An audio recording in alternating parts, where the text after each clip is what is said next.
I'm Carnen Stevens and I'm a producer of red and white premium wines in the Stellenbosch district. And today we are looking at one of the blocks that I buy my fruit from. Okay. So, as you can see, there's a lot of shoots on the ground. And a few years ago we did put hay in this block, and that's why you'll see there's much more, it's deeper, the soil is black. And that's part of building up the soils and getting the micro-life back into the soil.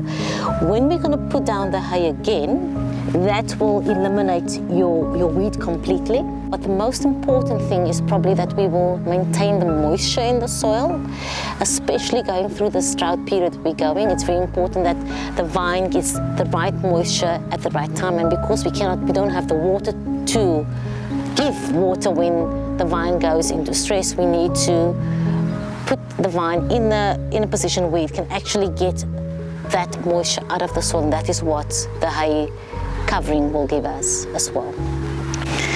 So the first step is to taste through each and every barrel just to check on quality.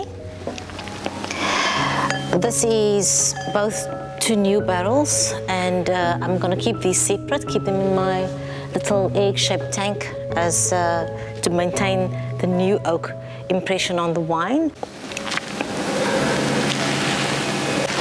Okay, I'm just hooking up the pump and the pipes. I studied at Elsenburg. I did my 2-year agriculture diploma focusing on viticulture 93 and 94 and the actual winemaking or cellar technology 95. I still love it. It's absolutely my passion. I'm drawing a sample from one of the tanks. This cellar is where I rent space to make the wines. It's ideal layout of cellar and tank capacities. Because I sort all my fruits, I use quite a lot of seasonal workers during January up to end of March. I use between 4 and 5 ladies, depending on how many tons I'm bringing in for the day. Training is essential, especially on your white wines, not to get in oxygen.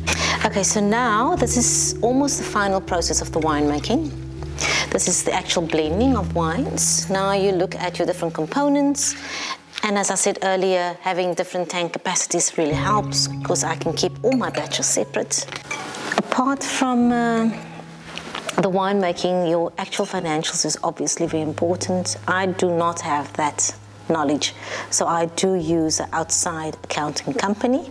Our export markets that we focus on is UK and USA. I also make a small amount of wine for an external wine company, and then I also do what we call wine services. I will source wines for people, blend it and bottle it for them. In 2011, I started a small soup kitchen in Belhar, which is about 15 minutes drive from where we are now. And the main reason was I did spend some time of my childhood in this community, so I knew there was a need. I gave a cup of soup 3 times a week to children, the amounts 400 to 500.